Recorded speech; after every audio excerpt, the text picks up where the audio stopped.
everybody. The Hobby Perverts are back.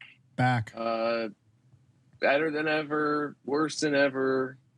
Both. Right? Well, 50-50. We're either better or worse, and it's really not for us to say.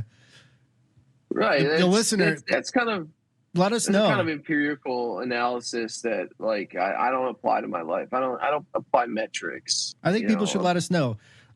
Reply to our posts and let us know if you think we're doing better or worse than we were, 2 weeks ago? Yeah. Last true. episode.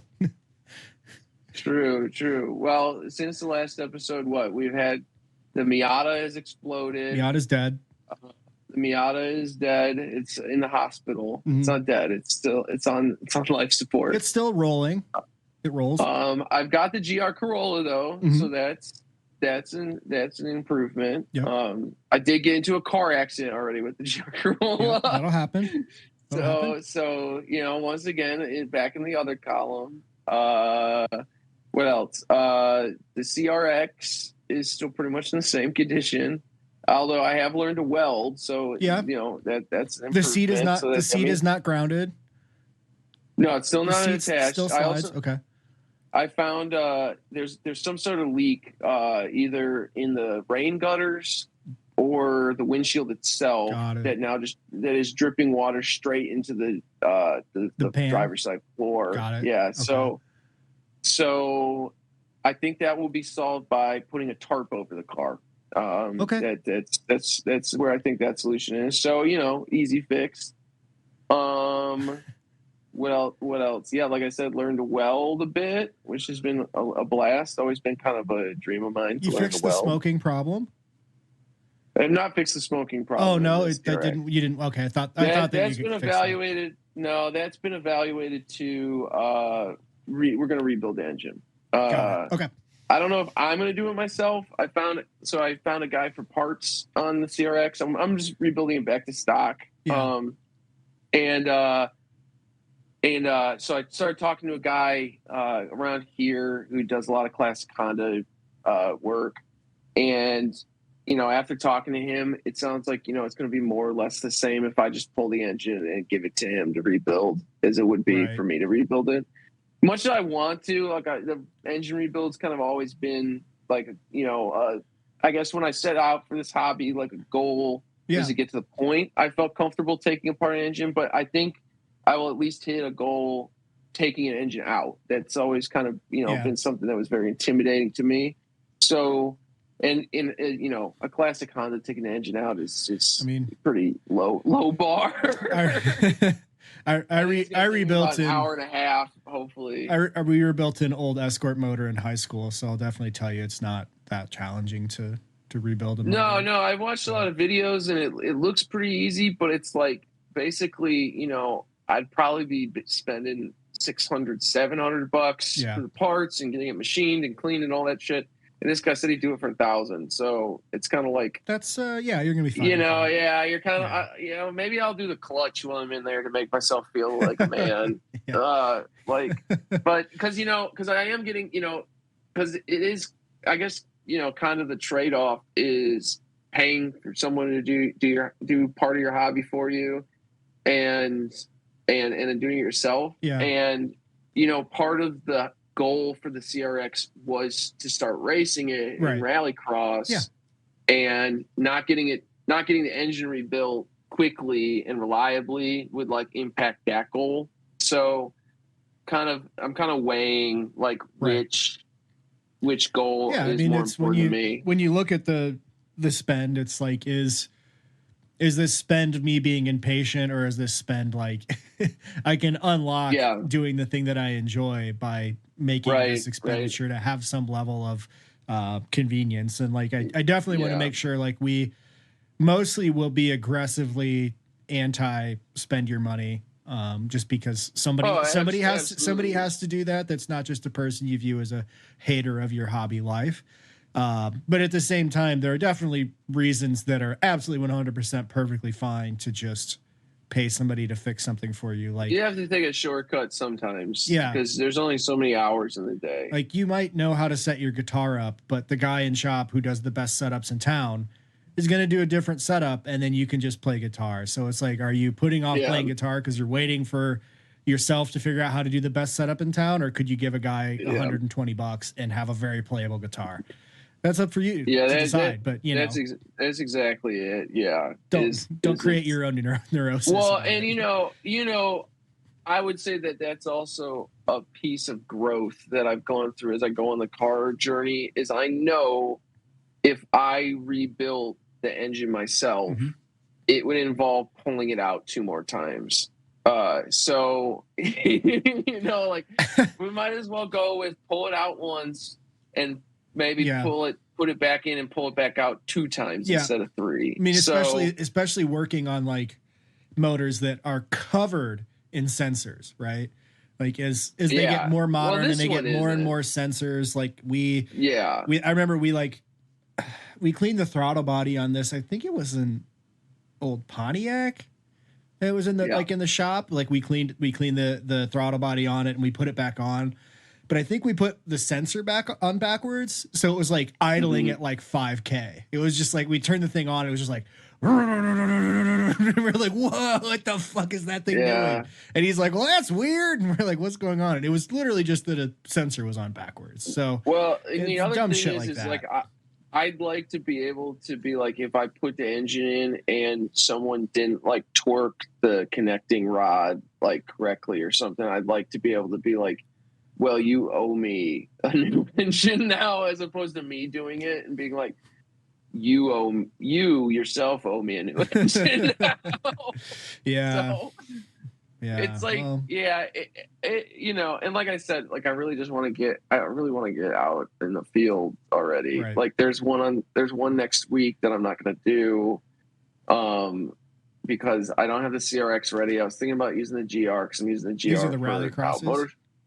Yeah, so I'm using the GR for the Out Motorsports Rallycross, and I'm going to that. I had some other stuff, and I was like, it didn't work out, but I don't want to be missing too many, And so, are you getting a set of winter wheels for that? Yeah, so I have a spare set of wheels. I got another set of the Honda Steelies for like $100 from a guy off his son's Civic that they're building. And I'll probably put winter tires on those. That makes sense. For rally. Yeah, that's the other thing is I have fucking Pilot Sports on the fucking GR. So it's like, I don't know how much I really want to run Pilot Sports through the dirt. Multiple times. As much fun. I mean, the GR is obviously going to be more fun to fucking for drive. Sure. Cross court. But I'll probably wait until.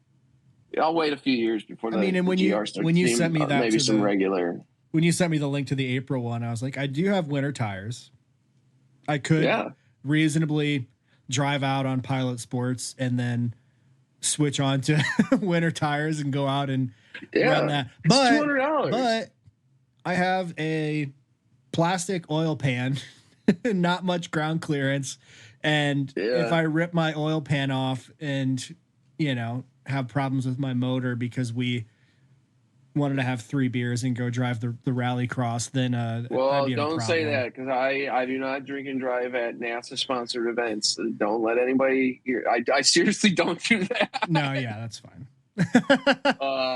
No, I don't want to lose my NASA membership. I do not drink and drive. I need something that I'm not going to be worried about before I can do that, especially with my current status. It's Jake's been pretty clear that they grade the course every day, so it's not really bumpy. Oh, okay. Well, that's good. So I was concerned about taking the GR out. Yeah. And, because at the time I had not scuffed the paint. See, I think the idea there is to get like an AMC Eagle or something.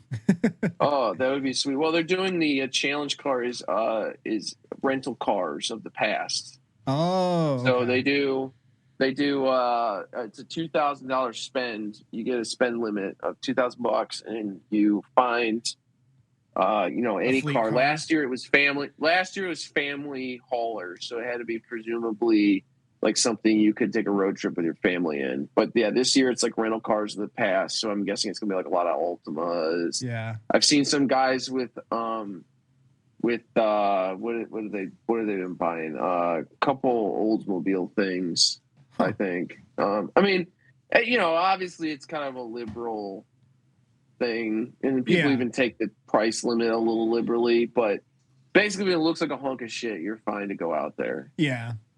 It's more of a costume party than a sanctioned series. Yeah. Well, the guy who won it, he did win a set of any Michelin tires he wanted. Huh. So I mean, it's good price. Yeah, Guy literally started crying. It's $1,200. That's $1,200. When he won it, well, no, it could have been more. You could have bought like straight up like slicks. Yeah. Like they would let you buy anything. Okay. And yeah, the guy who won it like started crying. He was like so happy. It was pretty funny. My stepmom I told my stepmom how much summer tires cost.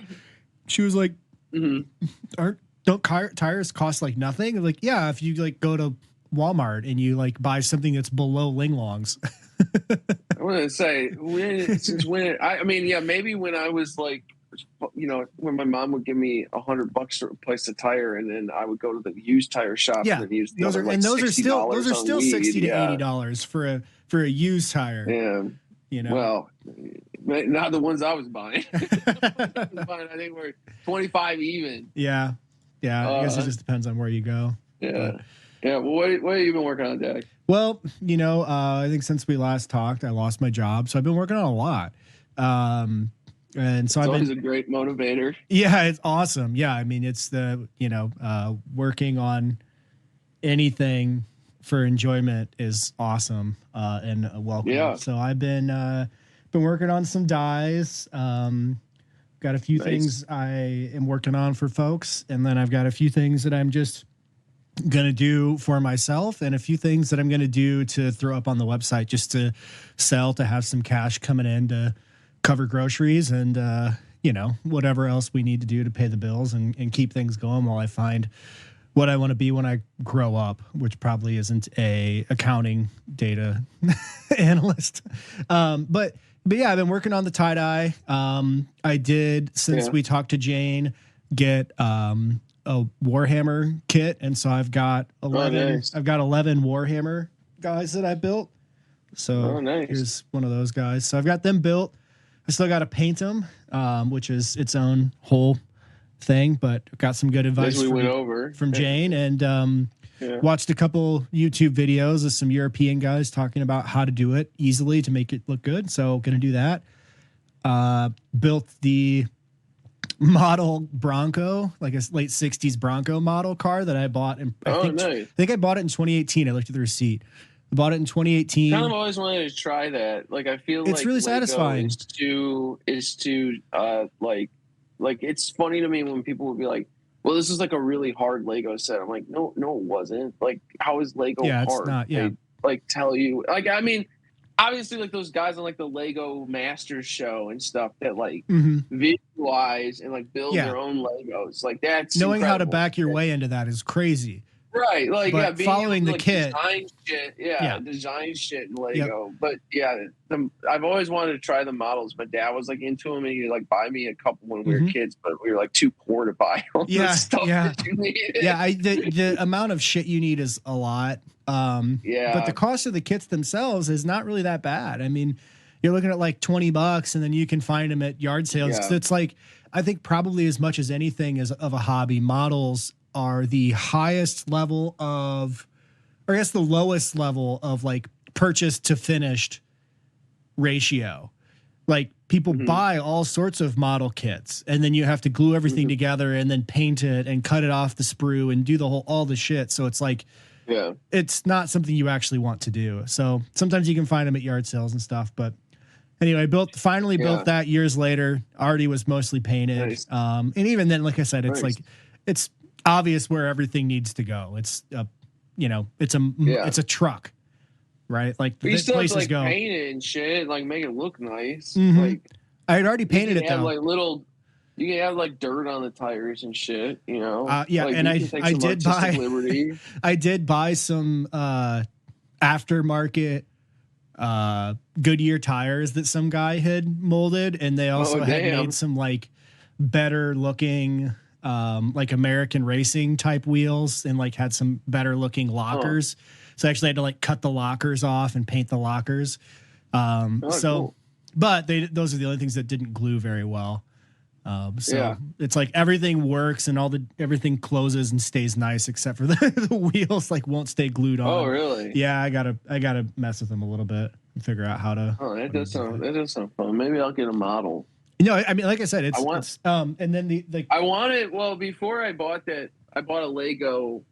This guy online that a bunch of us in our car chat have utilized. He like makes cars, any car you want, he'll make it out of Lego for you. And because I did want to buy, I found like a Jimny kit, a model kit, and I wanted to like make it to look like my wife, Sarah's, and give it to her as a gift. And then I was like, that might be above my pay grade right now. And so I just paid the company to make me a Lego. Yeah.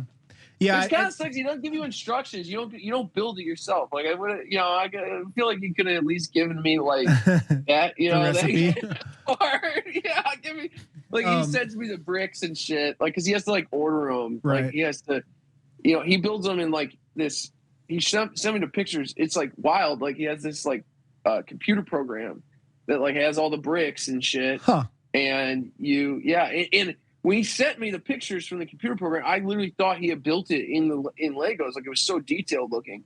And so so then he has to find people who are like selling bags of the color he wants and that shit and like the amounts he needs. And I reached out to him too, and I was like, "Hey, can you make me a golf?" And he was like, "I don't really know, maybe." And then he never did it. He never got back to me, and I was like, "You know what? That's fine." He might have been slammed. I'm sure he is. You gotta ask for a cool car though. Like you can't ask for something like your car. I know. Yeah. I know. That's too bad. I mean, we didn't get that guy on. He's like,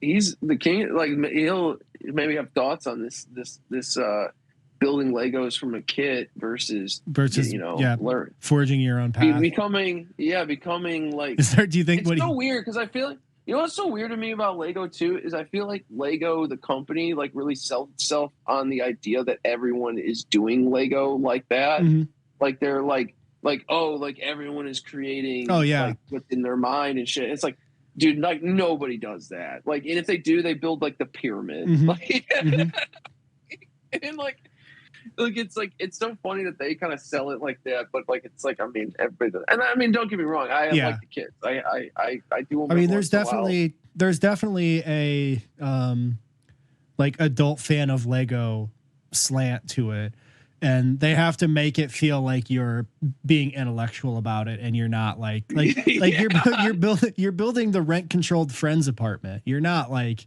you know what I mean. You're not making like a motor that functions. I'll hear people that will be like, "Oh, I did one that was like 7,000 pieces." I'm like, "Well, okay, like that's not really like impressive. Like you just, I mean, I did I'm sure it took you like 2 days, but like all you did was like, and now, dude, now Lego doesn't even. I remember back in the day when I was a kid, they wouldn't tell you the pieces that got added. They just show you a picture, so you had to figure it out. And sometimes you'd screw up. You wouldn't notice, like, oh shit, I was supposed to add that. Now they like tell you exactly how many bricks are in the picture. They like point arrows at it. It's like, come on, like this is like it's not challenging. I mean, I'm not trying to say it's not fun. Like I said, I like them. I like having them around. I have a little car here. I like them, but like let's not pretend that like, it's hard. I've got the little Group B Audi Quattro, right, and that took all of 20 minutes to build that. I like the little ones. Little ones. I mean, they're fun and they're a decent price point, but they really don't last very long. Like for $20, even people are like, oh, a movie, man, the movie costs $20 to see a movie and get popcorn. It's like, but that's at least 2 hours. It took me 10 or 15 minutes to build this car, and that cost me $20. Well, I try to savor it. I like really push the bricks down slowly and stuff to try and get as much time. I mean, I did the Technic Porsche 911 RSR, the GT racer, and that took a little longer, but like still only I just put a show on and I still did it in like 2 hours with including all the stickers and everything, and then also including adding a LED light kit to it so that it would look sick. But then it was just like, well, I don't have space to have something this big, and I'm tearing this apart. I know. I have the Sarah got me the James Bond DB5 for, and it like has all this stuff like the seat shoots out and shit. And I'm like, man, why would you? I'm not like playing. You know what I mean? Like, I don't think anybody is. Why like, not? you know, like playing with it. Why not? Like, you know, what are you afraid of? Because it sits on my shelf. Yeah. Like, I don't know. Like, what do I need to do? I mean, yeah. I had to like. The thing is, I guess if I was a kid, but no kid is buying that fucking thing. Like, no kid is buying the Goldfinger fucking James Bond car. No. I mean, it's just unnecessary. You're exactly their target audience for that, though. A software developer with a couple $100 in his pocket, ready to go. I mean, like as a kid, I had a GI Joe truck. It was like big enough that the 12-inch figures could fit in it. But I didn't have like a whole bunch of those, so like I mostly would just like fill it with Beanie Babies. So it'd be like the Beanie Baby squirrel would be like on a turret. And they got a lot of driving action in with that. But you know, I mean, that's I'm a grown man though. I don't do that shit anymore. Well, why not? Why not? You know. I got the Hot Wheels track out the other night when we had Emma and Sam over for dinner. And I thought maybe like Sam would get excited to do it, and he was just kind of like overwhelmed. I was like, "All right, man. Well, that's the thing. That's the thing. That like you said, like when I was a kid, I mean, I didn't really have them. Some friends had them and stuff, but it was certainly overwhelming to us to like understand how to really get it to work. Like, and now I have like the ability to know how to do that, but like I'm not gonna pay the amount that it costs to like get into like it's fucking unreal. Yeah. And that's like so much shit, like you were saying, like the software developer hobbies. It's like they've like ruined so much shit that like should just be for children. Yeah.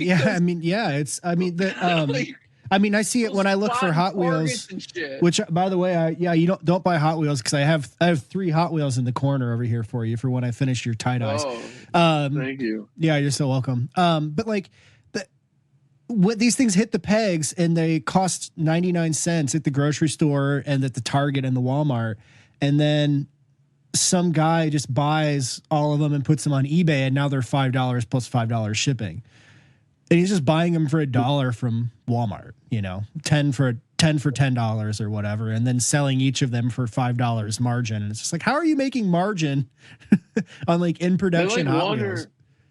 They like wonder why kids are just like not into anything anymore. Yeah. And it's like, well, because like you like, that's like a thing. Like you'll read a lot about like kids, you know, like they feel like, oh, kids aren't like into cars anymore. Like in terms of real cars. Like, and you'll be like, well, it's because fucking grown men are like buying up Hot Wheels. Right. And if the kids want like even like, you know, like they don't have like an imagination about it. Like there's a reason it's other things, but that's a big part of it, I think. There's a reason they cost $1 at the grocery store, and it's because you don't want to buy your kid a toy at the grocery store, because when you're at the grocery store, you're, at least in your mind, you're cost conscious. You might not be because you're buying the more expensive stuff. You're not buying the shitty cereal, or you know, you're like, well, I mean, we want to get the better this or the better that. So I mean, you end up doing all this shit at the grocery store that's not cost sensitive, and then your kid wants a Hot Wheel that costs $1, and you're like, fuck that, I don't want to buy that. But it has to be priced at $1, because then sometimes you're like, yeah, pick one for $1. Yeah. And it's like ends up being like the cheapest item you buy at the grocery store, but it like still the principle of it is just like, I don't want to buy this. It's like, how do you think kids like aren't fascinated by cars when you don't even like give them the entry point? You know, but I mean, I was racing the cars that we had at my grandparents' house down the stairs, but I would put the ramp that he used to load the tiller into his truck over the stairs. So it was just ramping down this like OSB board that was just in the garage. That was how I raced him back in the day. That was a great time. That was hours. Yeah. Hours of entertainment. But anyway, that's stuff that we enjoy. That's stuff that we like to do. Yeah. That's stuff that we want to do. Yeah. The only other thing I've been doing is I went home for like one night and played disc golf with the boys at Northwood Black in Morton, which is one of the more difficult courses in the country now. Got my ass chewed up. But it was great. I made some nice shots. It was mostly like muddy as hell. Like we got there early, so it was like the mud was frozen until like 10:30, and then we were just sloshing around. So I'm sore as shit today. It's a nice hike out there, nice long course. Got to dig some splinters out of my hand from falling down a ravine. Lots of good stuff. Good to get out there, you know, get some time in the woods, throw some frisbees into some trees. That's why I just bowl. Bowl. You don't fall over bowling. Well, you do, but you fall over after you have 3 drinks. Okay. That's I'm from the Midwest. Okay, like let's not say you keep saying 3 drinks, like gets me incapacitated. That just gets me ready. It's just a number. Yeah, it's just a number. Yeah. Well, yeah. I guess we wanted to, before we get into our interview with our good friend Tony coming up, we kind of wanted to discuss a topic.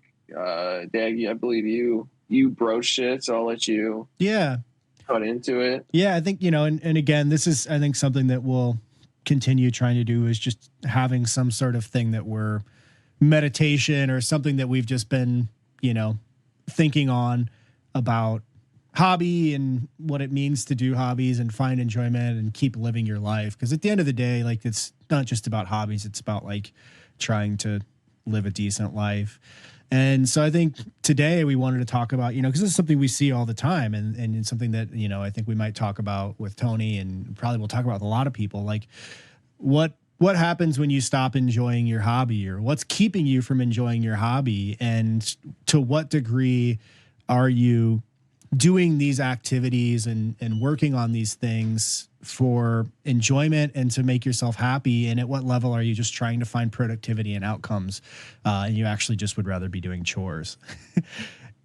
and at the end of the day, I think, like, it goes all the way back to, like, what is the etymology? Like, where does the idea of hobby come from? And like, the idea of hobby comes from hobby horse, right? Like, get on your hobby horse.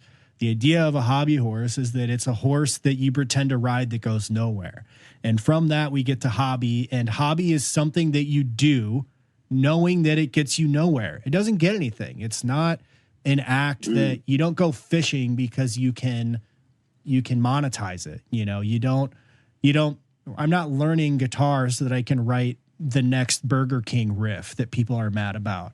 I'm doing it because I want to be able to do something and enjoy something. And that's really what this is all about, right? Like it, you know, and at the end of the day, that's the conversation that we had about, like, do I fix the car myself and have it take 9 months, or do I take it to somebody and have it back in 90 days? Right? Like, what is me enjoying this car? What is me enjoying this hobby? And that's for you to find out and for you to figure out. And it could be once you start selling stuff, you know, myself personally, once I started selling tie-dyes, I wasn't having a lot of fun doing tie-dyes because I now have given up what I work on. I've given up when I work on it. I've given up when I need to finish it. And I've also given up whether or not I like the work, because now I'm trying to add in this layer of, like, does this person like what I made? I don't know. Do they like it? Do I like it? I don't know, because it's now for somebody else and it's this thing I'm doing for work. So, like, how do you get back into enjoying it? How do you balance those things? Well, I think, that's like a big part of, I guess, kind of the social mediaification of hobbies. I think a lot of people really get into, like, immediately, like, if you, I don't know, like, it's this weird thing I was thinking about the other day, like, kind of like where you'll see on Twitter a lot, like a lot of people who, you know, maybe are overanalyzing their lives.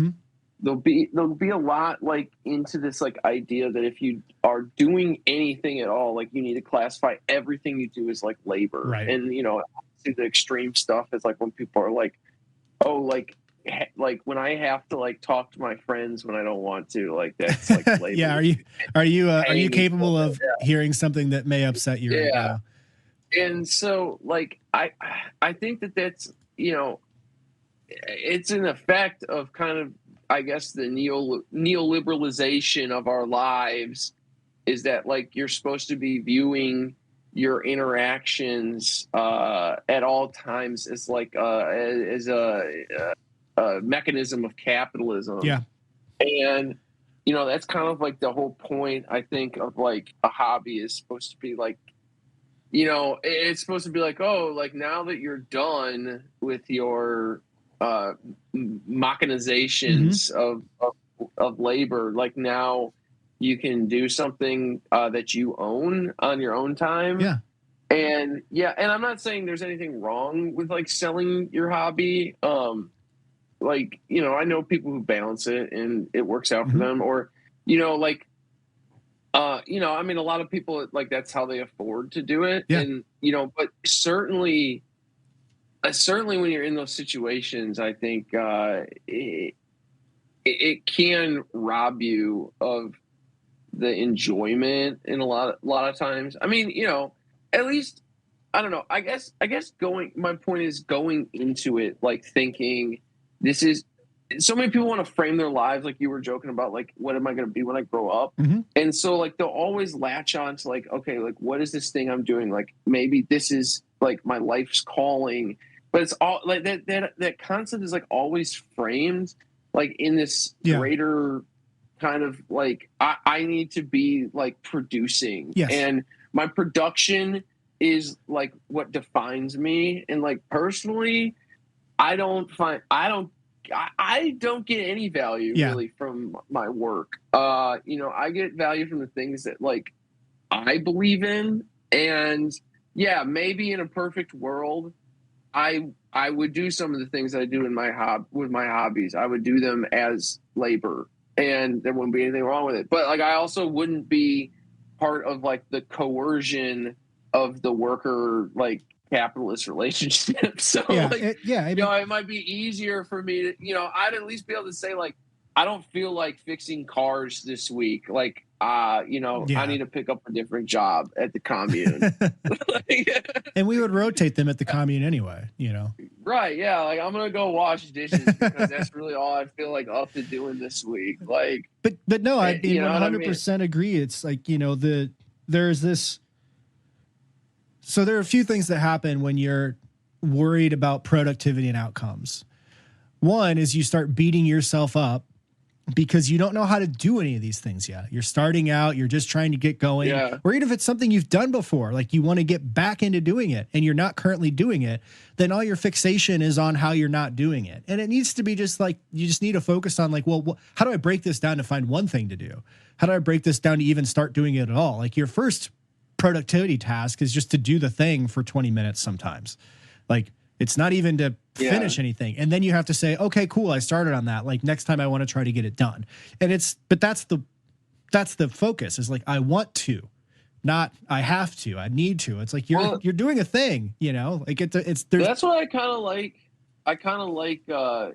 You know, I'm not super into it, but I kind of have a couple things like aquariums and plants, you know, like as a hobby. Yeah. I kind of like those sometimes because like sometimes you have no option. Right. Like you'll kill the thing. Yeah. If you like, so it's I don't want to do a water change, but if I don't, I'm going to have a bunch of dead fish. But like, you know, for the most part, it's pretty passive. Yeah. So like, I kind of, you know, I kind of like those for that reason you're saying, where it's like, you know, if you're feeling the motivation issues and like, you know, because yeah, it sucks to feel like motivated to do something that like you don't, you know, if you don't want to do something that's supposed to bring you joy, like then what's going on? Why? Like, what are you? But yeah, sometimes what you want from it is like kind of like maintaining like a rhythm of life, you know, because that makes you feel better to like have things to like anticipate in the future, and like, you know, like feel like you've like demarcated time, I guess, you know. So then get a skincare routine. You know what I mean? Definitely, yeah, exactly. Like that's kind of a goal that you can have.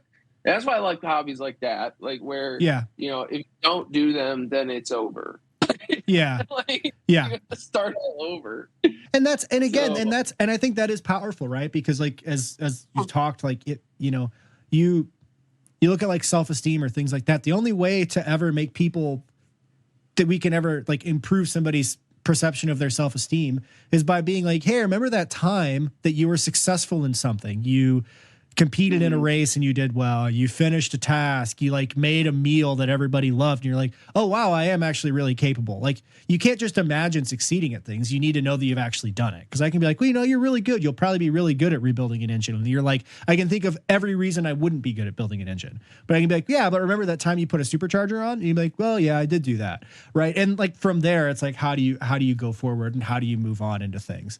I think that's a lot of like getting very far into one, like to the point that, you know, you're kind of like, because, you know, everybody always talks about like the plateau or whatever. It's like easy to get into something and like see a lot of like success, like, you know, like and you know, I think that a lot of the part of learning that you can get from doing a hobby is once you get to the point to like start recognizing your abilities and limits. And like, I think that's a very rewarding thing, you know, like, because I think early on, you know, maybe I would have insisted on rebuilding the engine, and maybe that would have been the right decision, like at the time, like if I hadn't done something similar. But like now I know, like, kind of more like where my limits are. And I'm not, you know, I want to be very clear. I could rebuild an engine. I could rebuild any engine on the planet. Okay.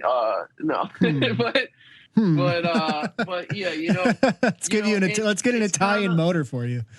Yeah. It's kind of like, you know, I think that's another thing that's very rewarding. It's like kind of to learn this honesty with yourself. And that's what I think a lot of people like about when they get into like playing sports or, you know, whatever, like, you know, bowling is what I do. And, and when people get into those kind of things, it's because there's not as much room to lie to yourself. Yeah.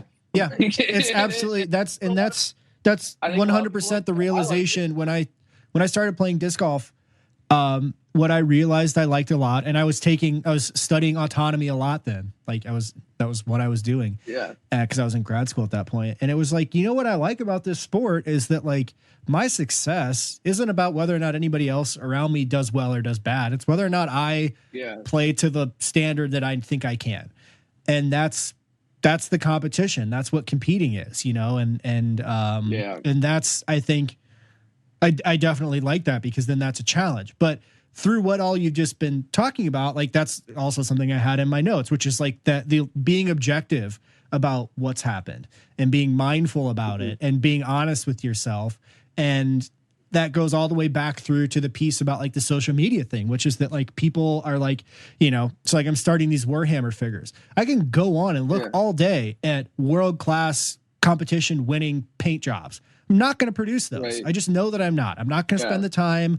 I don't have the equipment. I don't have the awareness. I also just like I don't give a shit. I don't care. Like I want these things to look cool, but not that bad.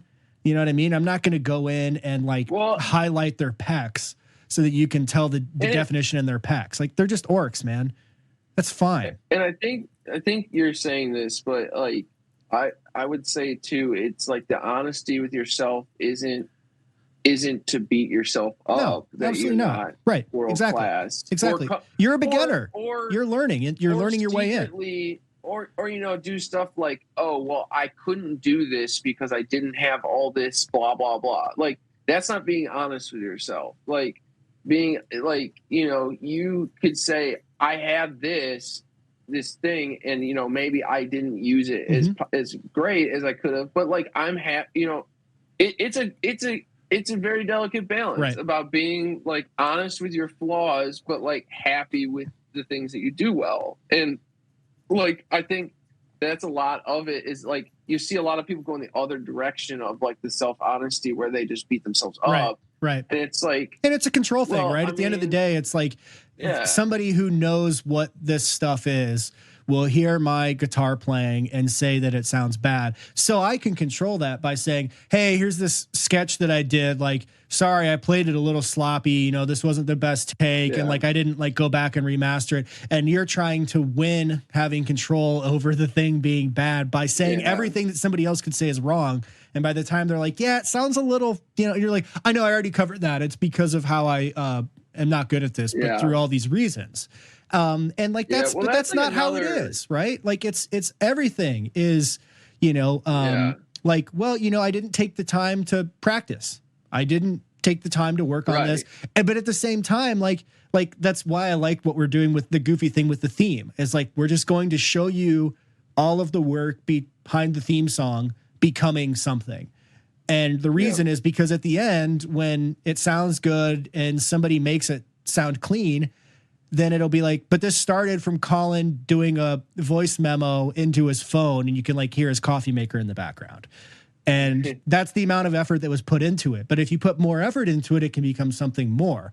But also Colin went to music school and has inputs to think through those things, you know, and we'll see what the stuff that we might add to it sounds like, and through those. But even through that, if you want to do things and you wish you could do things and you're not doing them, it's all just objective. Like, if I don't tie-dye tonight, it's not because I'm a piece of shit. It's because we spent, 2 hours talking, and then I ate dinner, and then I took the dog out, and then I started cleaning up because my friend's going to be here in 2 days. And it just didn't work out. I didn't prioritize it enough to get to it. Like, it doesn't have to be anything bigger than that. And it's just, and this is like what we saw like in like exercise education, and like in, not education, but exercise motivation was like people that kept exercising were just like people that suck at it and have only like a goal to look good by spring break will not be in the gym in May because spring break comes and goes. But people that keep going and have been going and exercising for years are just like, oh yeah, I didn't go on Tuesday because I had I met up with my friends and had a couple drinks, and so I'll just go on Thursday. And it doesn't matter to them because it's not like when you're early in things, you think it's so tenuous that if you stop doing it, they're going to revoke your card, your status card. Like, your hobby pervert card can't be verified by anybody else. It's about whether or not you keep doing the thing and keep finding the motivation to keep doing it. And as part of that, you have to just be honest. Like, if I'm not doing this thing, what's keeping me from it? And sometimes you just need to sit down and put some music on and just grab the thing and put everything else away and reset. Yeah, that's pretty much it. Like today even I keep getting hit. Like, I'll make these plans of like this, I'm going to get all this, I'm going to get this stuff in that I need to do on the weekend, and past 3 fucking weekends, it's been shitty and rainy, and the whole weekday it's been like 65 and sunny. So I finally was like, today I was like, let's be honest. Like, a lot of times at work, you just sit around doing nothing and fucking reading Twitter and like waiting for stuff to happen.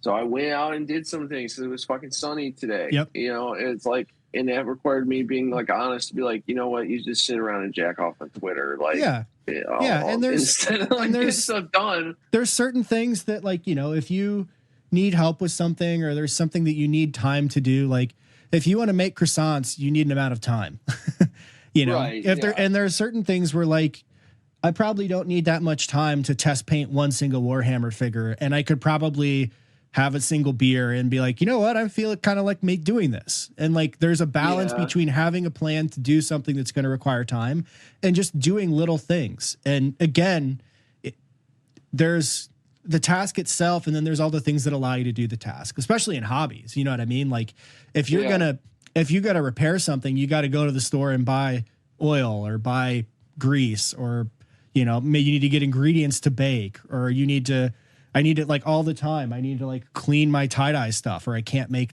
tie-dye. And that's a 20-minute task that sucks, but like, that's part of your hobby, is that you have to do those things, and doing those things unlocks you from doing the things that are fun, which is actually actively engaging your hands and getting busy. Yeah. Sometimes it is just being like, you know what? Like, I've been putting it off because I don't want to do this one thing. So just do the one thing and worry about it later. And then worry about the other stuff later. Yeah. What's the deal with the one thing? Like, I can't get to the thing because it has this other part. It's like, well, you don't have to do both at the same time. Yeah.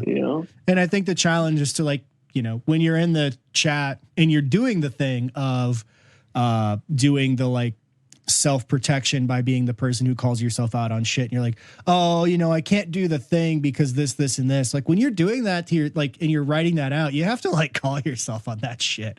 Because like, everybody else doesn't know it to where they all think you're a piece of shit and a worm. But like, you're trying to launder at that point. You're trying to launder your excuse and take it from an internal excuse to one that's validated externally. What are you doing? You're like, you're only fucking yourself over. Just do some shit. That's what I'm saying. Is it's like you got to be honest with yourself in a real way, not like not in a harmful way. Mm-hmm. Like you got to be honest with like what you want to do with your time, and if you're just jacking off on Twitter, like it happens. It happens. Like, but at the end of the day, just fucking do what you want to do, man. Yeah, you don't have to lock your phone in a box. Or non-binary pal, like do whatever. You don't have to lock your phone in a box. You don't have to delete your account. You just have to find an hour to a day that you can stop reading Piss Boner Lord's posts. You can stop replying LOL, and you can stop reading the DM because you don't even care about the conversation in there right now anyway. Just find some time to do something. It doesn't have to be, you don't have to plan it. You can plan it, but you don't have to. Yeah. This is your free time. Yeah, exactly. This is your life. Yeah. This isn't a one-on-one with your manager. This is your life. You're not clocking in and out. It's your free time. There's no manager of life. You are the manager. You are the boss. And I think that scares a lot of people. Yep. A lot of people don't. Yep. They and I get it. Mm-hmm. Like your boss gets haircuts on the clock. I fortunately had mental breakdowns because of psychedelic drug abuse, and so I don't have those feelings anymore. I have all sorts of other bad feelings, but I don't have those ones really anymore. So it's possible. You don't have to do the drugs. They might help, whatever. Yeah, it's not for us to decide. This is not medical advice, by the way. Yeah, you gotta find your way to feel comfortable being your boss. Yeah, you are the boss of you. You're your boss. You're your own parents. Sorry. Go for it. Yeah, go for it. Yeah, you also are your own friend. You got to be your own friend, which is part of being objective. Is also sometimes you have to be nice to yourself. Not positive mental attitude bullshit, but like you can't be so mean to yourselves, True. Don't be a dick. True. Don't lie to yourself. Yeah. Don't lie to yourself. Heidi Klum's the only person in the world that gets to enjoy being the worm. Stop being the worm this year. You don't have to be the fucking worm. Yeah, unless you want to do the paint. I mean, she had really good paint. They did. You are the Jeff Bezos. You are the Jeff Bezos of you. You got that fucked up eye. All right, let's get into this interview with Tony. Yeah, let's talk to Tony. It's gonna be a lot of fun. Let's cut to that. Yeah.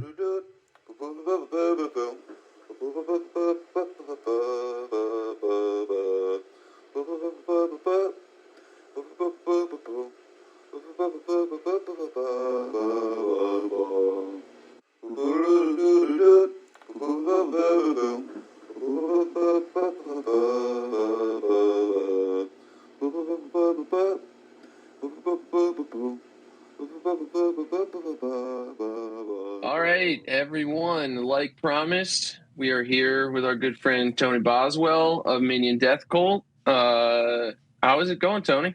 Hey, going decent. Things are good right now. Things are pretty damn good right now. I'm like I'm happy. Nice. Especially when it comes to things we're talking about right now. I've been in a dark place when it comes to hobbies lately, but right now I'm actually pretty stoked. So it's rare. Well, hell yeah, that's great. Always good when the hobbies come through and don't make it miserable. Yeah. They work as intended. Yeah. So you guys might know Tony from his podcast Minion Death Cult, where they kind of find the dregs of the normie internet. So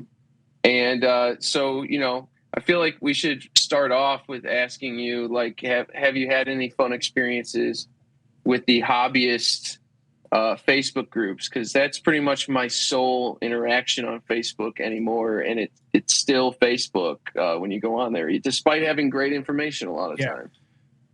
Yeah, the wonderful thing about Facebook is it does kind of like, there's just this thing that's going to happen no matter what group you go into. There's just an element that's gonna rear its ugly head, and unless you are in a group that's specifically to be like progressive or like woke or some shit like that, if it's just a regular ass place, it's gonna get wild.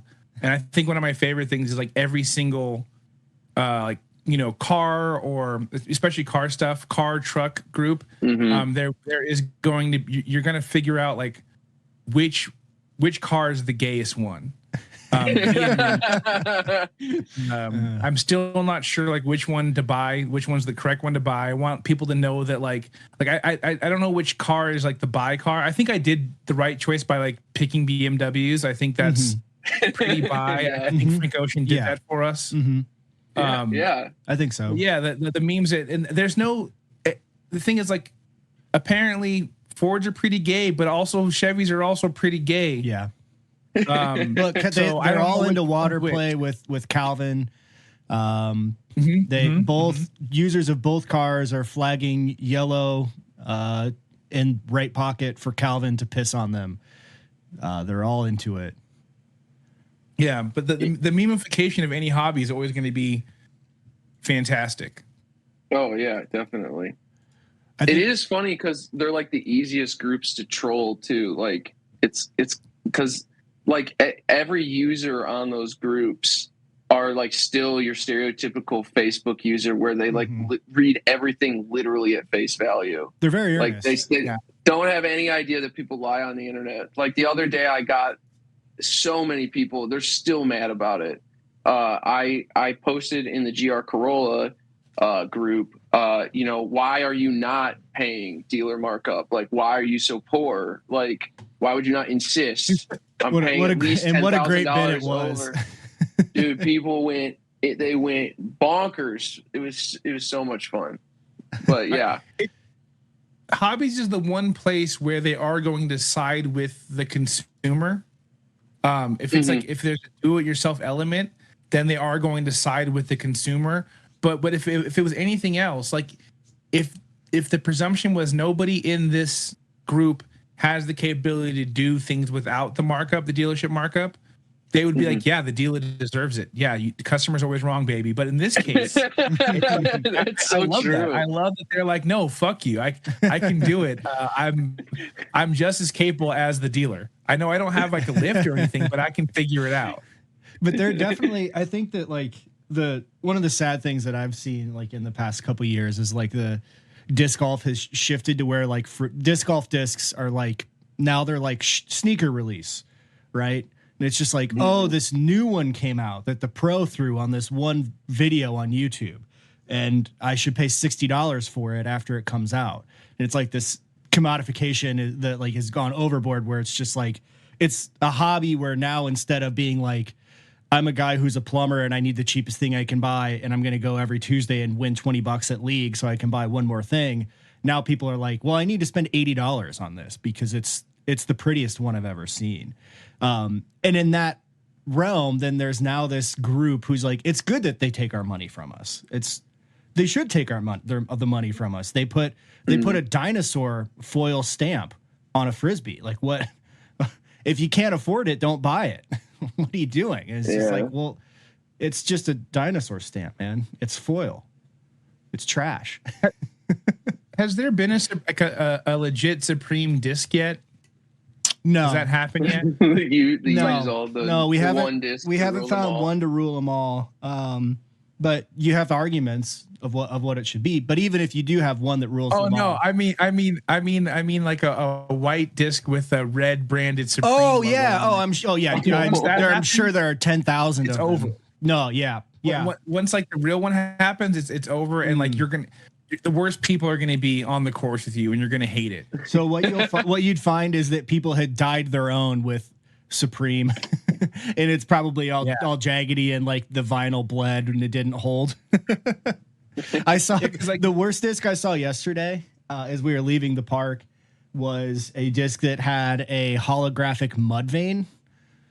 Oh yeah, you were in Peoria. I was in Peoria, home of Mudvayne, and leaving the disc golf course. Sense, yeah, I saw a Mudvayne disc, and it almost rolled out of bounds. And we were like, no, sit down for him, leave him alone. And then I saw what it was. I was like, oh, no wonder that shot sucked. This guy's got if they were like Mudvayne. No, well, you know what? I actually wouldn't know what those guys look like now. Like, I'm sure they just look like IT guys at like an office park. I don't know if I'd recognize Mudvayne art. Like, you know, it just said Mudvayne, luckily. Oh, okay. So you know what I mean? so it's But, easy. yeah.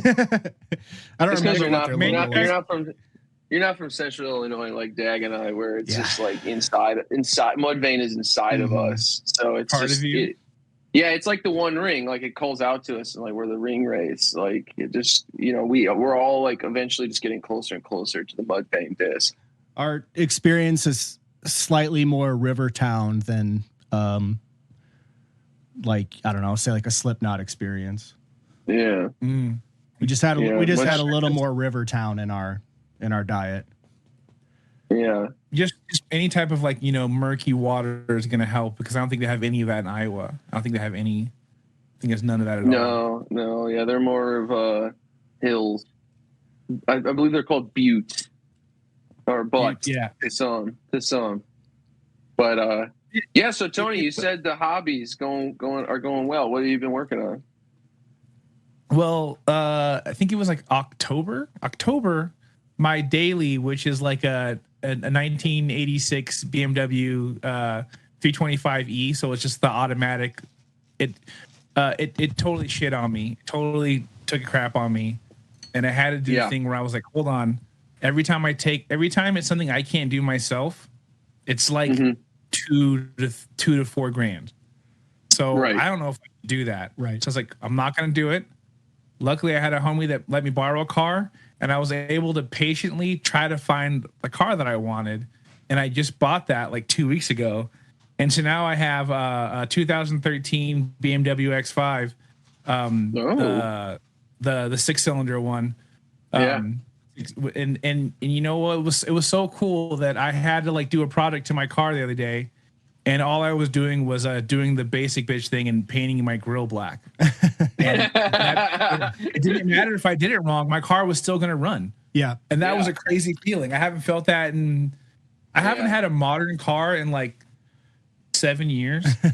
Yeah. Yeah. The dream of car fixing is that you're murdering something out and not trying to find an electrical gremlin. Well, I mean, you really are taking it to the next level where like you have to depend on the hobby car, which is always a real adventure. Like even if it's fairly reliable, like, I mean, I have another car and I did it this time, but when I bought the Miata, it was like, I would do stuff to it that would fuck it up, and I couldn't drive it. And it would be like, I would always be like, if I had to go to work tomorrow with this thing, like this would have looked even stupider on my part. Now my wife is just like, upset she has to go drop me off at the bowling alley because she needs the car. But before, like if I was depending on it, I don't know if I'd have the balls to be so cavalier with the modifications. For sure. Yeah, that's what I'm excited about, because like before everything was like it was maintenance, it wasn't like fun stuff. So like now I can do a 3-month project where it's not running for 3 months because I'm actually doing something really cool to it. So I'm really excited about that. But now I can. What the best part too is also last weekend a buddy came over and we were kind of troubleshooting it. And it's not the problem we thought it was. It's a much cheaper problem. But I never even took it in because I wasn't ready to like. Well, first of all, because I knew I would pay to get it fixed, and I wouldn't have money for like a down payment on a car. But now I'm like, oh, cool. Now I get to like get this running and do the fun stuff to it. So I'm super stoked on that. Yeah. I mean, it is a beautiful car that you have, and it is definitely a great. It's definitely one of the top tier project cars. I'm just excited for you to finally manual swap it. Oh, I know. That's all I want. That's all I want to do this year. That's that was my goal last year. But then life happened real hard. And that's what I was going to do before this last thing happened. Basically, like fuel was not getting to the engine. And there's two pumps between the tank and the engine in these stupid cars. And we couldn't figure out what it was. And it's a 1986 and you can't find everything there. So you would have to retrofit everything. So I would have had to do the same amount of almost like a very similar amount of labor just to get the car running, as I'm hopefully going to do like a full swap. And that just didn't make sense to me. So now hopefully we got it figured out, and then I can do and then I got the homies on a. So the reason why I got this car, I got super lucky. I bought it for $500 from my boss, because he's an idiot. Good price. And he offered it to his friend in front of me for $500. His friend said, "No, I don't want that stupid car," and I was like, "I'll take it." And he was too proud to tell me no at that moment. And I only bought it because luckily, where I'm at in Southern California, like one of the guys who does like the most swapping and buying of this particular car is like one of my good friends. So that's the only reason I did it. If it wasn't for that, I would never be I mean, I'm too big to be a BMW boy, but here I am, total accident, and I couldn't be happier about it. Yeah. So were you into cars before you got this? Or was this kind of your first foray into like owning a classic? I've always had like very functional cars. There's never anything cool. When I was younger, I thought I was going to be into cars, but then I stayed poor. And like, that gets in the way. Never got in the way. Really, so really like, into 95 Tauruses, 97 Camrys. Exactly. Like, the first like car I bought as like an adult when I was like 19 was a 2007 Sentra. And it was just because it's what I was able to buy at 19 when I had no money at all, and I was like an assistant manager at Starbucks. You know, and like it worked out, and I made that. I made that as good as you can make a 2007 Sentra. You know, it used to be sort of sporty. Yeah. The SCR, manual. I still see SCRs around the city, and like, I get excited when I see them because it's just like, ooh, is this one clean or not? And a lot of times they are, and it's some guy who's having a great time. He's having a great time. He knows what's up. So I was really happy to like become like a hobbyist car person later on, like totally on accident. But now I'm a full like one of the main deciding factors between. So I was looking at a few X5s and I was test driving, trying to find the best deal for it, and like I made a couple concessions for this one just because it literally matches my other car. And like that's where I'm at now. I'm like, oh no, that's where I'm at now, which is like so lame, but I'm stoked I get to do it now. It feels nice. Yeah, the normal brain is like, well, we need one car that will do everything we want to do. We need one car, and that's how people end up buying Outbacks, because they're just like, well, you can put things in the Outback, and you can go down a gravel road, and you can drive cross country. But at the end of the day, what ends up happening is you're like, okay, no, I actually want a car that's really fun, and then I just want like a truck. I want something I can drive into a wall. I want I need three things. Now I need something to haul the other thing. And then you end up having 4 or 5 cars. And luckily I can't afford to do that. But immediately I was like, after I got the Golf, I was like, but I kind of wish I still had the Element. Now I need an Element. Elements are so sick. I know. Elements are so unique and sick. They're like so wonderful. I didn't get enough for it on trade that I still am like regretting getting rid of it. And even the finance guy was like interested in potentially buying it when I was like signing the paperwork. He was like, wait, there's an Element? Like, I'm going to go see if I can see it. One of my friends who, when I bought this X5 right now, he had one. He had like the M3 one though. He was like super baller about it or whatever. And he actually traded that in for an Element. Wow. He like went and found an Element. And I'm like, hell yeah. But he has a bunch. He has a bunch of cool dumb cars. Yeah. But like this one, he's like, no, I don't want the X5 anymore. I want the Element. Well, yeah, it's like old pickup truck is definitely next on the list. There's a guy at a Mini Cooper shop who makes a swap kit for the 3.5 Odyssey motor. So if he's ready to put a 3.5 in it, I've got the link. Yeah. I will mention that to him because he probably would be stoked on that. Yeah. Yeah. Well, that's like, I would really love to get into off-roading because I did it in Puerto Rico, and it's a fucking blast. And there's some stuff around here in North Carolina that you can do, but it's like, I'm like, man, I already have 4 cars. Like, and I mean, one of mine could do it, but it's like a little, my wife's Jimny is, that thing, it's a little too rare to like risk out there. Cause if something breaks, it's like, I got to order parts from Japan half the time. And it's like, so, but yeah, it is a bummer that like, you can't just buy every car for every situation. Right. Like, well, yeah. I mean, and that's why I always am like, whenever we're having these conversations in like car chat, it's like, look, if we got a farm, in a pole barn, we could collectively have all these cars. That's why we need like car collectives where everyone can just split them and be like, I want to go do some rallycross this weekend. Yeah. I'm taking the Sentra. We went to pick up Red yesterday, and he had his Toyota truck sitting next to his pool, and it's lifted, and it had no bed on it. And I'm like, what's going on with that? He's like, well, I haven't been able to work on that with work and school. It's like, well, that wouldn't be a problem if we had the car commune. Yeah, someone would work on it at a boredom for you. Yeah, it would already. Hayden would already have sandblasted it. I was like, I tell my neighbor has like a 95 Tacoma, and it's got like 400,000 miles on it. And she had it when I think she was living in like New Mexico or something, and she drove it here, and it's been sitting around, and she tried to get it started the other day and it wouldn't start. So I came over and helped her, and it just needed a new battery.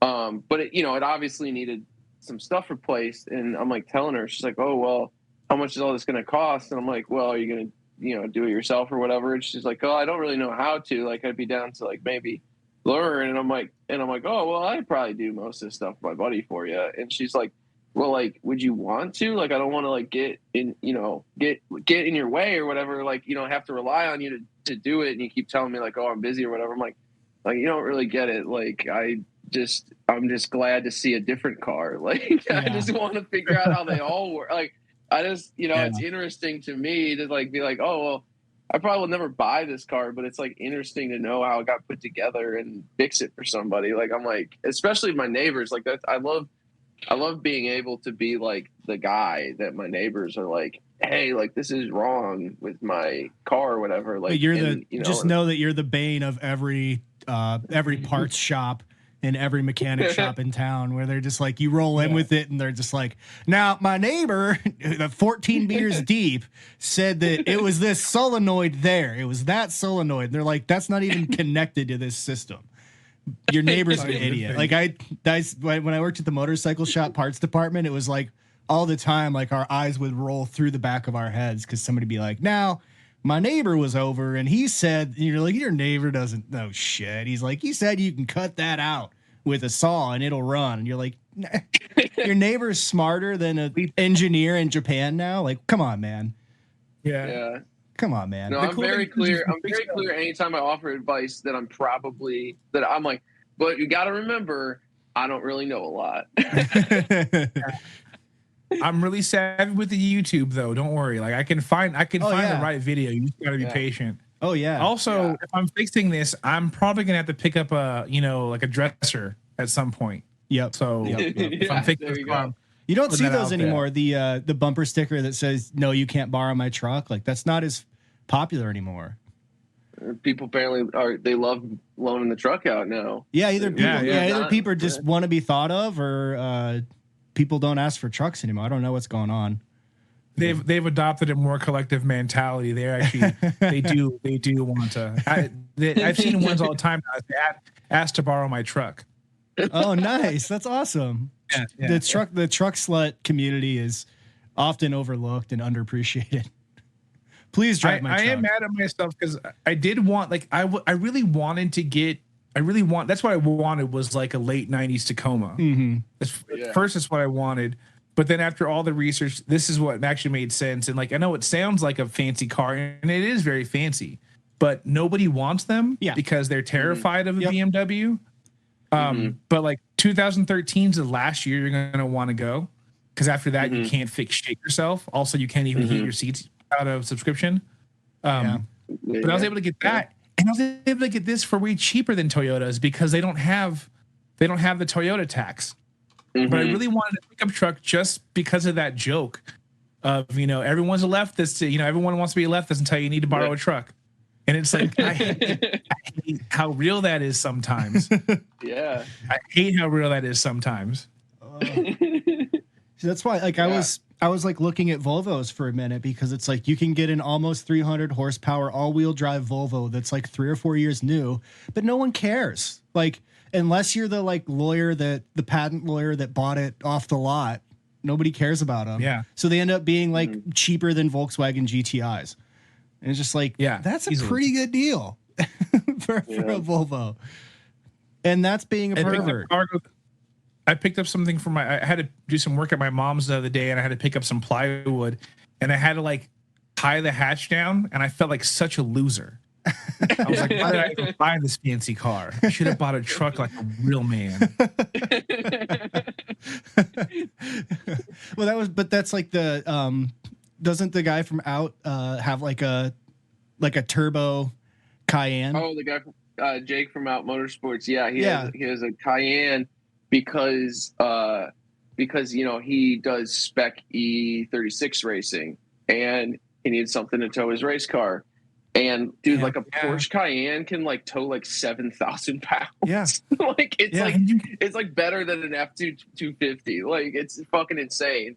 And so he has one. He's had some weird issues with it. Cheap. What's that? And you can get it not for cheap for a Porsche. You can get it in 2012 for $10,000. Yeah, for sure. And I mean, Porsches are fairly reliable. So yeah, and I mean it's a diesel, so it's not going to break ever. I mean his did, so I guess they do. But it was the rear main seal, so it wasn't really. It's not like the engine, but yeah, it is funny how sometimes I think that was kind of always the joke about BMW guys who got them at way later down the line is it's they were once really fancy cars, but in luxury cars nobody wants a 10-year-old luxury car. Then it's not luxury anymore. It was the same old in the Cadillac. It was so wild getting transported back to what was high end 40 years ago that it wouldn't have even met that description in my parents' Taurus growing up. Yeah. everything my car, the car I just got has a friend just bought a new, I think it's a Ford Escape. It's the equivalent of the Ford Escape maybe. And it has literally everything that my car has. This new one. Everything. And I'm that doesn't need this.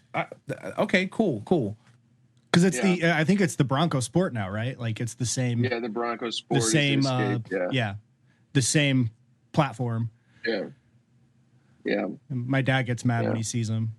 I'm well. Yeah, they were goofy. Tell you who's not mad about it is the Ford marketing people who are seeing the red line go up on Ford Bronco Sport. Yeah. That car came out and when I first saw it, I was kind of excited about it. I thought it looked kind of cool, and then immediately I was over it. Immediately. Yeah. Immediately because I think it's just how it's kind of similar to your disc golf problem, Yeah. It's also when you see the person with the limited disc golf disc, you're you probably have weird means that allowed you to get that. I don't think I like that. You either have the time, to sit and get it right when it was released, or you bought it aftermarket for a markup, which is what everyone driving a Bronco had to do. Oh yeah, those first editions were on Bring a Trailer for $100K. Yeah, for a Bronco. Yeah, insane. Yeah. I don't know what these people are doing. Well, yeah. Well, before we get too in the weeds, and I go on a modern car truck, we're getting really close to solving the problem of this. Yeah. I wanted to talk to Tony about a hobby he had helped me with before in the past. I had the classic pandemic hobby of the sourdough bread. Same. And Tony is a big baker. He helped me out a lot. How's the bread baking going? It's cool. The bread baking's probably best it's been in a long time, just because I am only doing it for myself now. I was right because you were working. I was working in a bakery for a while, and then I was doing like a cottage bakery thing out of my own kitchen for a while, and it was awesome, and I loved it. But it's like a high demand thing. But now that I'm doing it, I guess for myself, it's great because now when I fuck up, it's okay. Yeah. So I get to get a little more wild, and it's been fun. It's been a lot of fun. It's like one of the few consistent things in my life for the past. I've been baking for like. Baking sourdough specifically, live bread, leavened bread for probably like 6 years now. Nice. And it's like one of the few holdovers from that point in my life, and it's so good. I can't get enough of it, and in my starter, and that's why we have such good guts. That's why. That's why my biome is so on point. Yeah, I love it. I'm really happy. I need to get the kimchi going. Get a kimchi routine. I just saw that we were joking about it earlier, but I just saw that Supreme is actually putting out a Dutch oven, and they're like this like Le Creuset. No, I didn't see who made it. That's what I'm curious about, because I'm wondering it should be Le Creuset because that's the nicer one. Yeah, that'd be a good way to make it a grand. Lodge because it's accessible. Yeah. But I don't know. Yeah, I saw that. I was like, oh, no shit. I didn't realize like sourdough is like so hype still. Like, I didn't realize it was like in that place in the community. I guess you can make stews and cobblers and stuff too in a Dutch oven. You can do everything. Yeah, I said I don't know how they're marketing. I don't know if they're marketing it as a bread baker per se. I mean, that's definitely the route. It would be funny if they did do one of those like I forget like the name, like one of those sourdough specific like domes, like bread bakers that are just for that. It's like you're not gonna. How are you gonna sell any of those? I mean, kids probably just gonna buy them because they're branded, but like. I can like never justify like walking around in his like Astro Boy boots and like just walking around with like a Dutch oven, like ladling out stews to people. Or what are the new boots? I saw some new boots that look like dog balloon boots. They're just like I think I'm talking those, about. Yeah, those rubber boots. Big, not the big red ones. Not the Kobe moon boots from when we were playing basketball back in the day. Oh, not the crazy eights. Yeah, we had one kid who had those, and he was this super quiet, tall kid who could ball weirdly. He was the only one who had them. It was very funny because he was like super understated, and then he showed up to practice and had those. It was like, that's actually kind of a nice. That's a nice pull, man. They still release those like every few years for like nobody. Nobody I like haven't seen him in the wild in so long, but they still release them. That company, it's one of those things where I'm kind of annoyed that everyone's like talking about those boots, because like that's kind of the whole joke about this company. And have you seen anything they've done before? No, I just heard that they're basically like a straight up marketing company. Yeah, the last thing they did was a pair of shoes that was like a moon boot in the sense of like when you break your ankle and you put the soft cast on. You know what I'm talking about? Yeah, like the big plastic thing. It was two soft casts. Huh. And like that's so they've always done like dumb stuff like that. And like I just hate the people who work for this company are like, we did it, y'all. We fucking did it. Everyone's talking about it. This is our joke is working, y'all. Like I can't believe it. Yeah, I mean it's like the most postmodern thing possible. Like doing something not because you actually like find value in it, but because you believe someone else will find value in it. Or the idea itself will create value. But but the thing that weirds me out is that you go from being like, you're a traveling salesman and you're going to town selling snake oil. Like we go from that level of carny 100 years ago to now people who are like, I'm making nachos in my toilet bowl for a TikTok video. And it's like, what? Get your ass out on the road. Go and bust your hump and sell some shit. You know what I mean? What happened to Glenn Ross? Now people are trying to pull swindles on like a TikTok video for like, to what end? How much are they making on these TikTok videos making, you know, a woman just like pouring sour cream into like popsicles to gross you out? Yeah. Like, what's going on? You're not even telling me Cool Whip. And you're not even telling me Cool Whip. You're just grossing me out. And it's not even behind like an OnlyFans wall. So like, if it's a kink thing, like how are they getting money out? Like, I don't know. I can't figure it out. I just know that it's not what it is on its face. Like, people are like, why would you do this? It's like, this is clearly subversive. I don't know why. What's funny is most of those videos that you've seen, that's all one woman. That's all one woman doing that. It's her little team, right? And when she does sell stuff, it's like fat burners. Yeah. Which is so fucked up. So is the kickback on those that good? Anyone really believe? Yeah, okay. I guess so. It must be. Because I don't know if people really believe that she's eating that stuff and maintaining that figure. Mm-hmm. But that's kind of the lie that's being told, right? It's even worse than like the fitness model grift where like people are all on all types of gear and are all jacked, but they're like natty life. It's even worse because she's not even saying she works out. She's like, I just eat the toilet Sunday and then I take the pill. Yep. And the script is great because the people on that are like filming are always just like, oh, and that's gonna mix together. Oh wow, it's mixing together. And I'm like, man, they really know the script on this. Like, here are the 3 things you can say. So Tony, I know that you kind of were doing some social media stuff with the bread baking. Like, how did you feel like that kind of like affected your interaction with like the hobby itself? You know, it was fun. What was cool is it opened a window for like people like yourself to ask questions, because something like sourdough, for some reason, even though it's really the most simple thing ever, it's very intimidating to get into it for the first time. And so that was what was cool about it. And like I would post all kinds of videos of myself doing it, or like do a funny score in the like, I think to this day, like my most viral post ever is when I did the Stussy S's, the 3-line S. I did those on some breads, and I think that's the most viral post like ever. And like that's so, but it was cool because it's me doing it, who I guess is not who people typically think are like in the kitchen in general. You know, I'm like a large tattooed black dude with like, I don't know.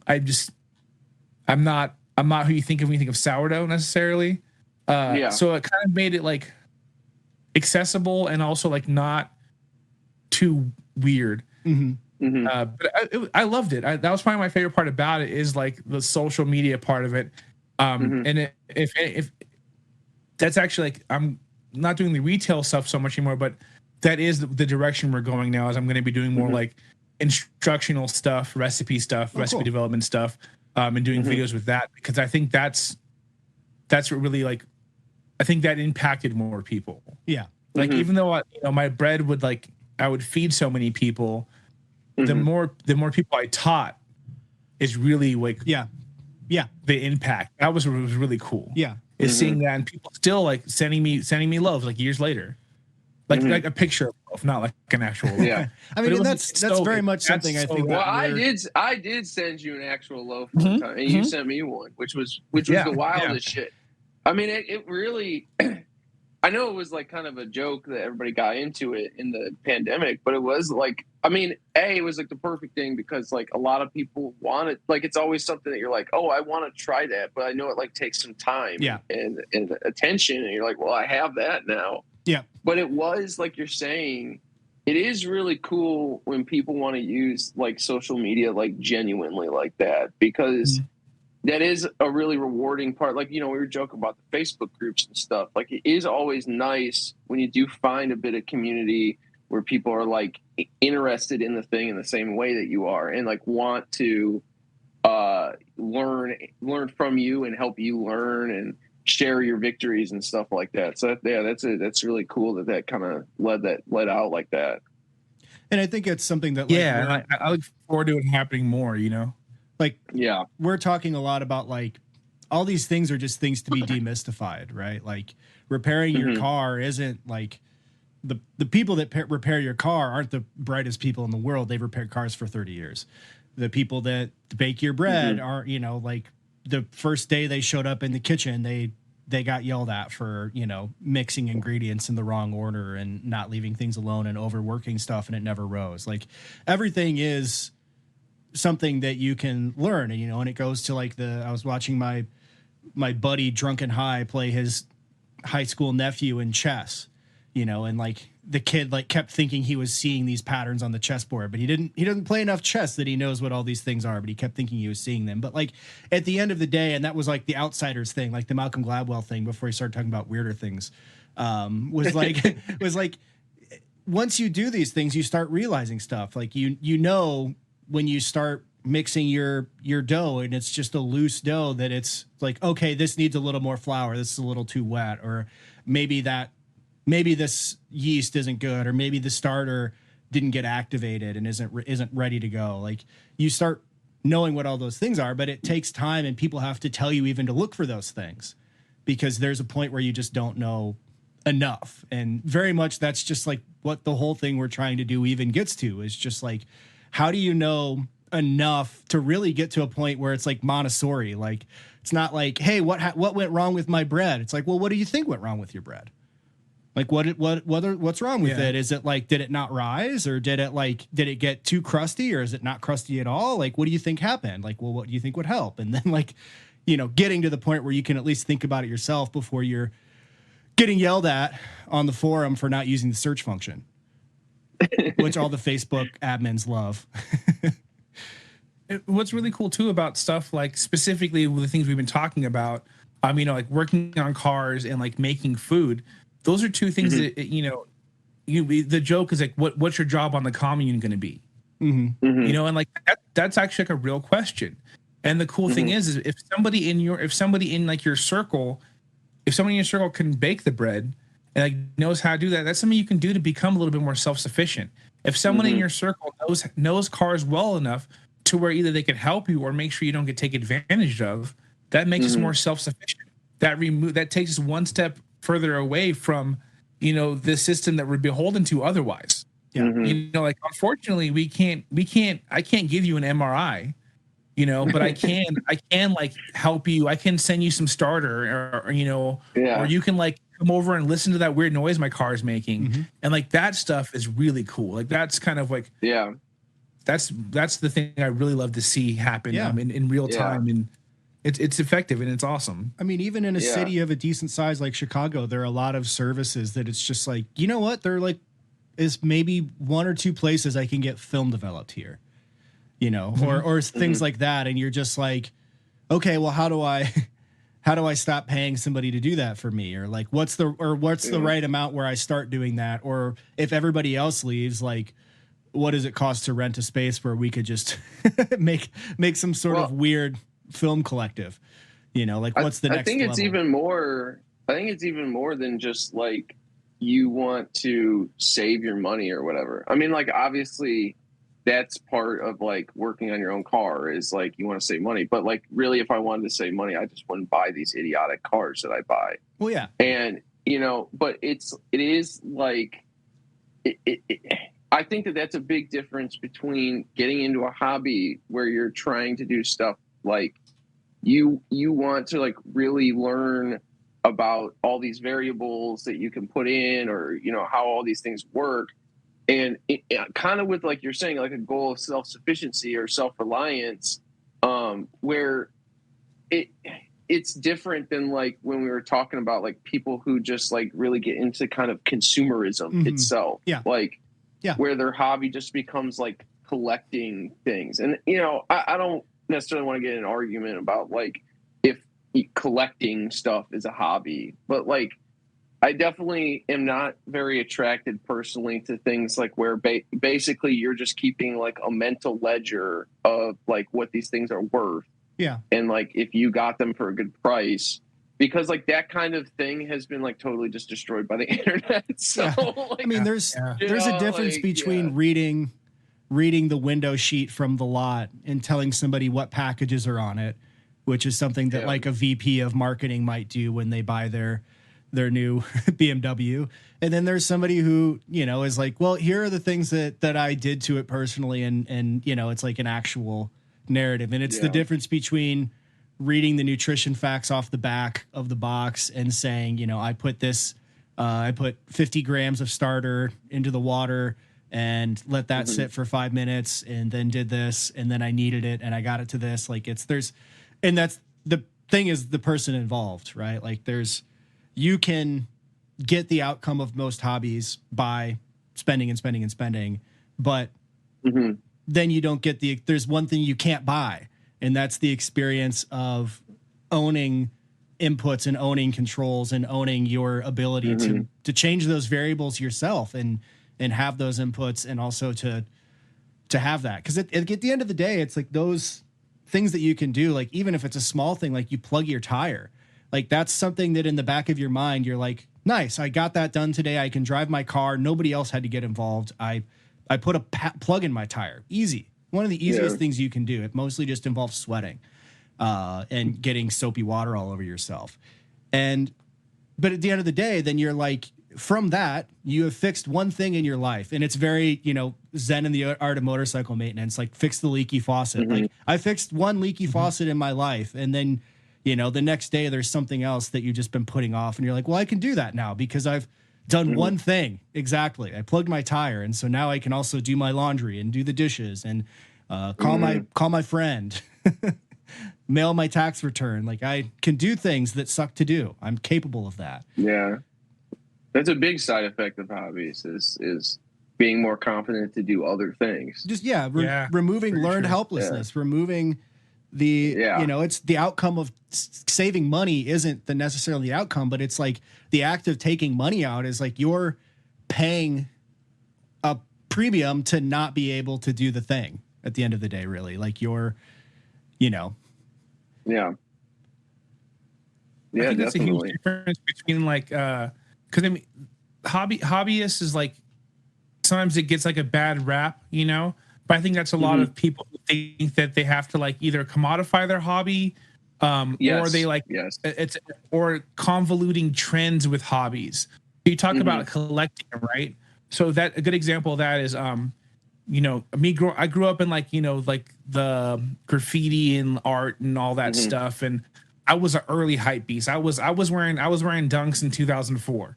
You know, like I would. So like vinyl toys were a thing and still are a thing. Right. But I'll tell you this much: vinyl toy collectors got one Funko Pop and it was a gift. They don't like Funko Pops because they're real about it. They understand the artistry that goes into it. They understand that this is just like something that's been pumped out. So there's like Funko Pop collectors who like they couldn't tell you anything about why this is good or why this is cool or what makes it special. They just know it's a character from this, you know, this trademarked thing they've seen. Where like a vinyl collector can tell you, oh no, this was hand casted in Japan by so and so. This is a one-off color variant, blah blah blah blah, and like that's beautiful. You know, like that's great. And it's just like all these other trendy things that become trends. That what's going to happen is like sourdough got popular, right? So a lot of people started doing sourdough. They did sourdough for maybe 3 months. Some of those people are still doing it. Some of those people are now like having doing cottage bakeries. Some of those people went on to become real bakers. You know, like so it does shake itself out. But you can't convolute the two because I think there is like hobby is good. Trends not so much. Like all these motherfuckers buying the limited disc golfs, they're not going to be like buying, you know, they're not going to be what's the word I want to use for is there like a slang term for disc golf? Froth. Yeah, that's what I was looking for. What I was looking for. Yeah. Yeah. And then more they're of a not slur. going to be doing that, you know? Yeah. Because I think disc golf is having a moment right now. And I guarantee you it's going to get hype beasted real fast. Oh, it's done. It's already on. It's already over? I have... it's the same thing with film cameras. Because you're talking about developing film. Yeah. The same thing's happening with film cameras where it's like... Yeah, Contax G2. Going to be a bust. Contax G2 used to be like $300 with the lens. If you could find a Contax G2 for less than $600 now, it'd be a deal.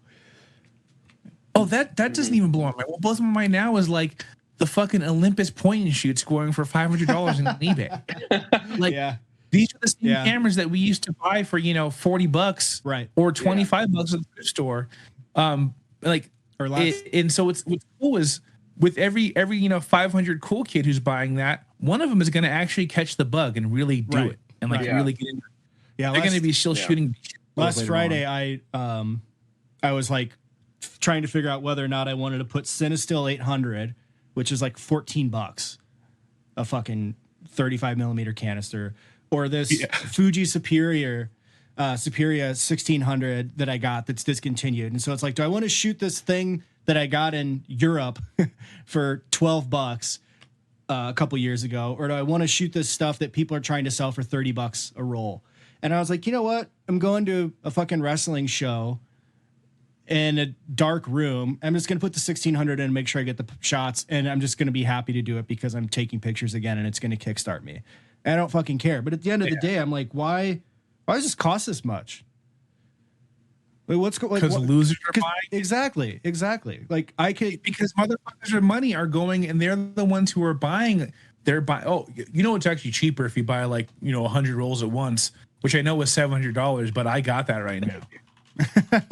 Like that. That's where we're at. It's like people hoarding toilet paper in the fucking pandemic. Exactly. Yeah.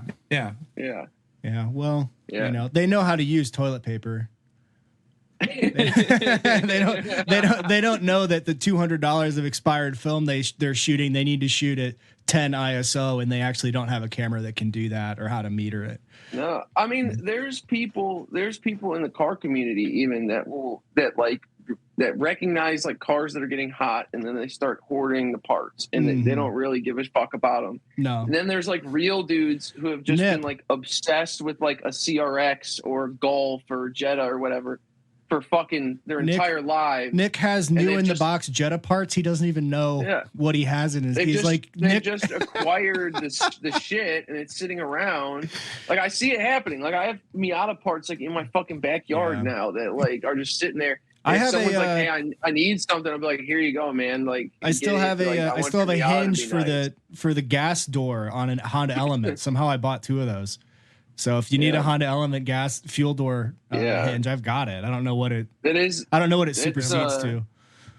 I think that's a good spot to wrap up. Is kind of this idea that like that trends are the bane of hobbyists, but also it's necessary. Like at the same time, it's the yang of the hobbies. Is you need new people to get into them, but when everybody's trying to get into it and there's a gold rush on it, it is the worst.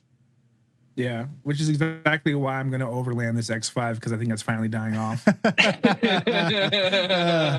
All right, we'll enjoy your roof tent. Enjoy your roof tent that weighs more than the roof can handle at a static load. Yeah. It costs more than the other BMW I have. Exactly. Yeah. Yeah. You could buy a pop-up camper to tow for less. Yeah. Man. Well, I think that's a beautiful way to go out. It's, all these, at the end of the day, all these people come and go, and there are weird ways to look at it, either so comparison wise, like, in the tie-dye community, it's always like, oh man, this person whose work I don't really respect just got 6,000 followers. I don't know why. It's like the why is because they're actively trying to be a tie-dye influencer. I just want to like make them and give them to my friends and sell them a little bit. Yeah. And the goal is to not be the person that gets the most followers or is doing it to get that level of thing. The goal is to just be doing something that makes you happy. And at the end of the day, that's like the gut check on a hobby. When the car blows up, when you can't do the thing, is it a thing that brings you joy? And is it a thing that you want to do? And you have to honestly be able to answer that for yourself. Like, do I like doing this? And if I don't like doing it, is it this hobby? Is it something about it? Is it because I'm selling it or doing like what's happening that's making this bad? And it could even be that going in the Facebook group is what makes it bad. Going in the Facebook group and seeing somebody say like, hey, this light's on in my car, what do I do? And then 20 guys who know everything and know too much, but they were the worst guy in their community college class, think they know everything.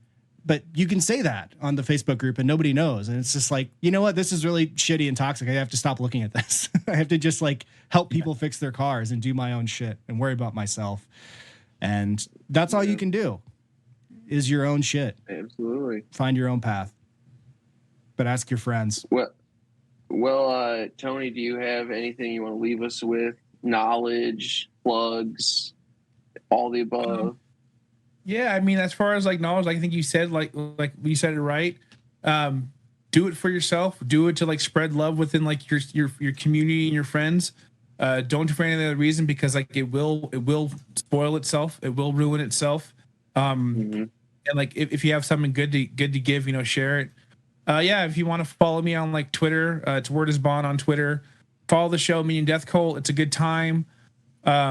We do have a pretty sick Patreon going on right now. We do a live stream every Saturday. It's real fun to come hang out in. It's a good chat, positive time.